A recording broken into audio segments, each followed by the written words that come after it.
The crew didn't vanish in a storm. They vanished in perfect silence. No blood, no bodies, no signs of a fight. Yet 10 people were supposed to be here. Their meals were still on the table. The ship was not sinking. Welcome to the History Bits studio. We're about to dive deep into the facts, sift through the theories, and piece together the intriguing puzzle of the ghost ship Mary Celeste. The story begins on November 7th, 1872. The Mary Celeste, a 2-masted brigantine, set sail from New York City, bound for Genoa, Italy. On board was Captain Benjamin Briggs, his wife Sarah, their 2-year-old daughter Sophia, and a crew of 7 experienced seamen. The ship was carrying a cargo of 1,701 barrels of denatured alcohol, intended for fortifying Italian wines. Everything seemed normal. Captain Briggs was a respected and sober mariner, and the crew was hand-picked and reliable. Almost a month later, on December 4th, the British brigantine de Gratia spotted a ship adrift about 400 miles east of the Azores. It was moving erratically. Its sails were slightly damaged, and something just felt wrong. The captain of the de Gratia, David Morehouse, was shocked to realize it was the Mary Celeste. He actually knew Captain Briggs and had dined with him in New York just before they both set sail. Morehouse sent a boarding party to investigate.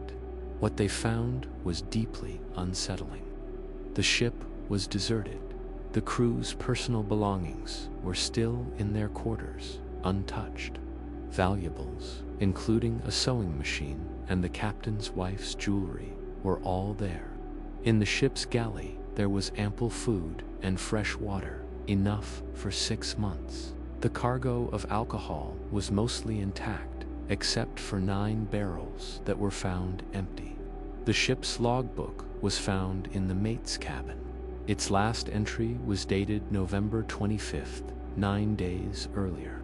It recorded the ship's position near the Azores, but it offered no clue as to what went wrong. The only things missing were the ship's single lifeboat, the captain's navigational instruments, and, of course, the 10 people on board. The ship itself was in surprisingly good condition. It had taken on some water in the hold, but not an alarming amount for a ship of its size. There were no signs of a pirate attack. The cargo was largely untouched, and there was no evidence of violence. So, what could have possibly happened? This is where the theories begin, ranging from the plausible to the outright bizarre. Let's start with the more fantastical ideas that captured the public's imagination. Some people whispered of a sea monster, like a giant squid, dragging the crew into the depths. Others suggested a ghost ship haunting the crew until they leaped overboard in terror. And of course, in the age of early science fiction, some even blamed aliens, suggesting the crew was abducted by a UFO. While these make for great stories, there's absolutely no evidence to support any of them. They are pure speculation, fueled by the mystery itself. Now, let's move on to the more grounded theories. The first major one was mutiny. Could the crew have murdered the Briggs family, seized the ship, and then escaped in the lifeboat? This was an early suspicion during the official salvage hearings. The crew was German, and anti-German sentiment was high at the time. However, there were no signs of a struggle.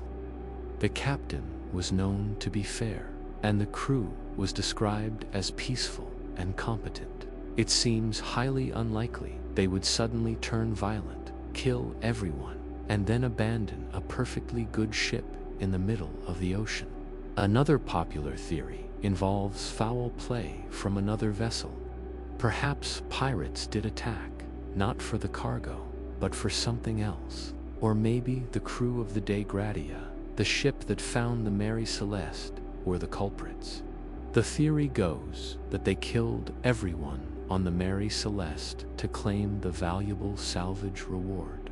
This was even suggested by the prosecutor at the salvage hearings. But again, the lack of any evidence of violence makes this theory fall flat.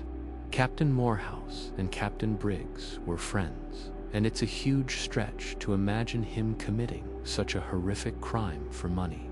So, if it wasn't monsters, pirates, or mutiny, what else is there? This brings us to the most widely accepted and scientifically plausible explanation, which revolves around that cargo of alcohol. Remember those 1,701 barrels of denatured alcohol? Denatured alcohol is highly volatile. It can release explosive fumes. 9 of the barrels were made of red oak, which is more porous than the white oak used for the other barrels. It's possible that some of the alcohol vapor leaked out from these 9 barrels and accumulated in the hold. The theory, championed by investigator and documentarian Anne McGregor, is what's known as a non-brittle explosion. Captain Briggs, fearing an imminent, catastrophic explosion from the alcohol fumes, might have ordered everyone to abandon ship as a precaution. He would have had them lower the lifeboat and tether it to the main ship, planning to wait at a safe distance until the danger passed. The last log entry on November 25th noted rough seas. It's conceivable that while they were in the lifeboat, a sudden squall or a large wave either snapped the tow rope or swamped the small boat, leaving them stranded in the vast, unforgiving Atlantic Ocean while their empty ship sailed on without them. This theory explains a lot. It explains why they left in a hurry, taking only the navigational instruments and the ship's papers. It explains the lack of panic or struggle on board. They weren't fleeing a visible threat. They were fleeing the fear of an invisible one. A recent experiment conducted by scientists at University College London recreated the conditions in the ship's hold.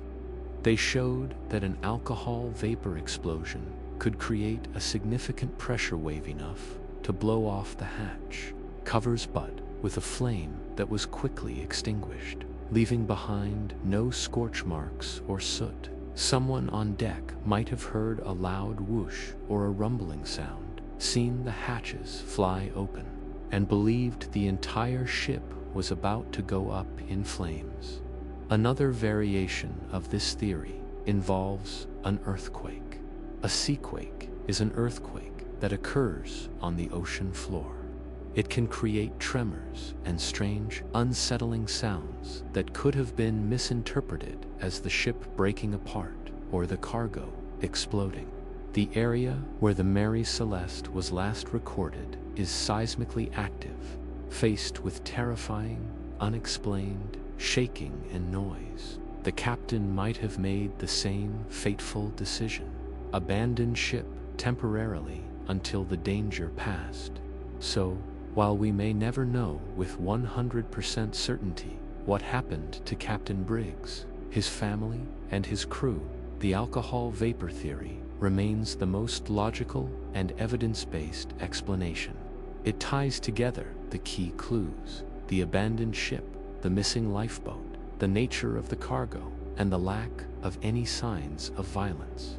It paints a tragic picture of a responsible captain making a calculated decision to save his family and crew from a perceived danger, only for that very decision to lead to their demise.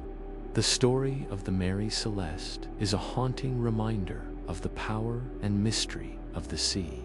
It's a tale of a ship that came back and a crew that never did.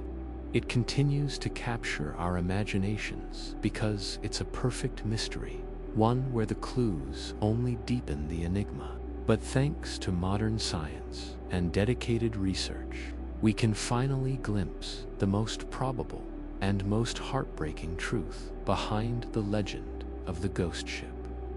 What do you think happened?